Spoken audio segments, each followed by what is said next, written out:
আপনার second officer fully corrupted, টাকা ছাড়া কোনো, উনি হচ্ছেন পা চলে না। একজন আছে এসআই ভূষণ, টাকা ছাড়া এসআই ভূষণ নামে একজন আছে, টাকা ছাড়া কোনো ইয়া করে না, মানে একটা পা মুভ করে না। এখন ধরেন আপনি হচ্ছেন ধরতে যাবেন, ধরতে যাওয়ার আগেও থানা থেকে ফোন দিয়ে দিল যে আমরা আসতেছি, তাইলে তো এখানে একটা পিলো পাসিং এবং চোর পুলিশ খেলা হয়। আপনি আপনার যারা অফিসার আছে আপনি ওনাদেরকে ওনাদের সাথে নিয়ে বসেন, এবং এটা না হয় খুব মানে জনরোষের শিকার হবেন আপনারা। এবং যদি আপনার অফিসার যারা আছেন, বিশেষ করে আপনার সেকেন্ড অফিসার নোয়াখালী মনে হয় বাড়ি, আর হচ্ছে আমি নামটা মনে করতে পারতেছি, ওনার নাম কি, মতিন মনে হয়, হ্যাঁ ওনার নাম মনে হয় মতিন, ফুললি করাপ্টেড একটা মানুষ। এবং আমাদের কাছে, আমি এভিডেন্স নিয়ে কথা বলছি, আমার কাছে প্রুফ আছে। এবং হচ্ছে আরেকজন আছে এসআই ভূষণ, ভবতোষ না, ভবতোষ, এসআই ভবতোষ টাকা ছাড়া এক কদম পা ফেলে না। এখন দেবিদ্বারে এই ধরনের কার্যক্রম কোনোভাবে হইতে পারে না। আপনার একটা স্বাভাবিক সাধারণ মানুষ আপনার হচ্ছে, এবং থানার মধ্যে আপনার থানা আপনি চালান না, আপনার থানা চালায় হেলাল, আপনার থানা হেলাল চালায়। এবং আমি এখানে মানে ফ্যাক্ট বেসড আমি কথা বলছি, একটাও না জেনে আমি কথা বলছি না।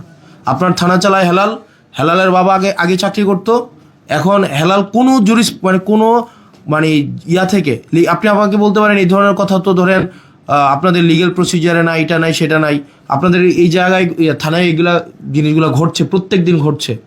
এবং থানায় হেলাল আপনার থানায় ঢুকতে পারবে না। আজকের পর থেকে আপনার থানা চালাবেন আপনি, আপনার থানা আপনার আইন অনুযায়ী চলবে, এবং থানার যারা সদস্য তারা হচ্ছে আপনার যারা আইন শৃঙ্খলা বা পুলিশ আছেন, আপনার আন্ডারে যারা পুলিশ আছেন তারা হচ্ছে আপনার থানা চালাবে।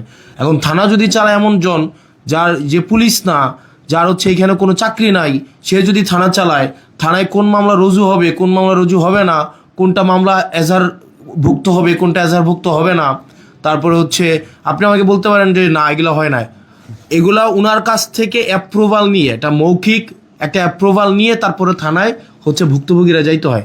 আমি আপনার কাছে যত সহজে যাইতে পারি, স্বাভাবিকভাবে একটা ভুক্তভোগী এভাবে যাইতে পারে না। আমি আপনার কাছে যে সহজে আসতে পারি, একটা স্বাভাবিক ভুক্তভোগী, একটা গ্রামের ভুক্তভোগী স্বাভাবিকভাবে পুলিশ সম্পর্কে ওনাদের একটা স্টিগমা আছে, একটা ভয় কাজ করে। এটা একদিনে স্বাভাবিকভাবে যে পুলিশ তারা চাচ্ছে তাদের ইমেজ রিগেইন করতে, মানুষের ফ্রেন্ডলি হইতে, এটা চেষ্টা করছে এবং আমরা এটাকে অ্যাপ্রিসিয়েট করি। কিন্তু স্বাভাবিকভাবে একটা গ্রামের মানুষ যখন দেবিদ্বারে আসে, বরকামথা থেকে, ভানি থেকে, সুলতানপুর থেকে, এটা স্বাভাবিক একটা গ্রামের মানুষ, আপনি যেই কেসের যেই জিনিসগুলো বলছেন এগুলো দেখবেন স্বাভাবিকভাবে অর্থনৈতিকভাবে যারা একটু এটা লিমিটেড একটা পর্যায়ে জীবনযাপন করে, তাদের মধ্যেই কলহগুলো বেশি হয়। আপনি দেখবেন যে অটো চালক, সিএনজি চালক, তারা যখন থানায় যায় দেখা যায় বেশিরভাগ ক্ষেত্রে তাদেরকে হয়রানি করে। এখন স্বাভাবিকভাবে পুলিশের কাছে যাওয়ার আগে কিন্তু এক ধরনের পুলিশ আছে যারা হচ্ছে অচাকরিজীবী পুলিশ, পুলিশের কাছে যাওয়ার আগে, এটা আপনি আপনার জায়গা থেকে এটা আপনি দেখবেন না, এটা যারা ভুক্তভোগী, আমি এটা গত একটা বছর এটা আমার ব্যক্তিগত জায়গা থেকে, এবং এখানে সাংবাদিক আছে, একজন সাংবাদিক অস্বীকার করতে পারবে না, তারা এগুলো কথা বলে না, আপনারা অস্বীকার করতে পারবেন, এটা এটা সত্য ঘটনা না, একজন সাংবাদিক অস্বীকার করতে পারবে না। এই যে হালাল এই দালাল চক্র চালাচ্ছে না থানায়, এখানে জাতীয়, হ্যাঁ তাহলে জাতীয় গণমাধ্যমে, এখানে আমি জাতীয় গণমাধ্যমের সবাই আছে, এখানে আছেন, আপনারা আছেন না এখানে, তো আপনার এই যে দেবিদ্বারের দালাল চক্রটা এবং মাদক চোরাচালান চক্রটা হেলাল চালায় না? আপনি আমাকে প্রশ্নের উত্তর দেন, হেলাল কোন এখতিয়ার বলে?